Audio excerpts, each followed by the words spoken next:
ಬನ್ನಿ ಇವತ್ತು ನಿಮ್ಗೇನೋ ಒಂದು ತೋರಿಸ್ತೀನಿ. ಸೊ ನೀವು ನೋಡ್ಬೋದು ನೈಟ್ ಹೊತ್ತು ಕಾರಲ್ಲಿ ಹೋಗ್ಬೇಕಾದ್ರೆ ಯಾರಾದರೂ ಬಂದು ಮೊಟ್ಟೆ ಎಸೆಯೋದು, ಅದರಿಂದ ನಿಮಗೆ ಗಾಡಿ ಮುಂದೆ ವಿಸಿಬಿಲಿಟಿ ಕಾಣಿಸಲ್ಲ ಅಂತ ಎಲ್ಲರೂ ಹೇಳ್ತಾರೆ. ಅದು ನಿಜನಾ ಸುಳ್ಳ ಇವತ್ತು ಚೆಕ್ ಮಾಡೋಣ ಬನ್ನಿ. ನಾನು 2 ಮೊಟ್ಟೆ ತಗೊಂಡಿದ್ದೀನಿ, ಹೊಡಿತೀನಿ ನೋಡಿ. ಈಗ ಒಂದು ಡ್ರೈವರ್ ಸೈಡು,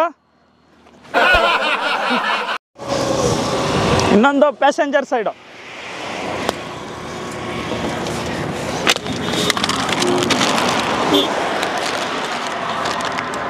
ಸೊ ಇದು ಸಾಲಲ್ಲ ಅಂತ ಇನ್ನೂ ಒಂದು ಹೊಡಿತಾ ಇದ್ದೀನಿ.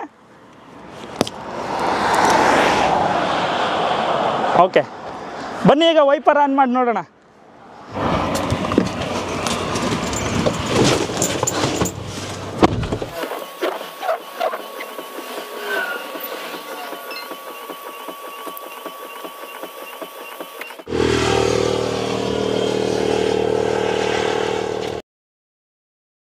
ಕಾರಣಕ್ಕೂ ಯಾವುದೇ ವಿಸಿಬಿಲಿಟಿಗೆ ತೊಂದರೆ ಆಗಲ್ಲ. ನಿಮ್ಗೆ ಯಾರಾದರೂ ನೈಟಲ್ಲಿ ಮೊಟ್ಟೆ ಹೊಡೆದ್ರೆ ನೀವು ಜಸ್ಟ್ ಮಾಡಬೇಕಾಗಿರೋದು ಇಷ್ಟೇ, ಯೂಸ್ ದ ವೈಪರ್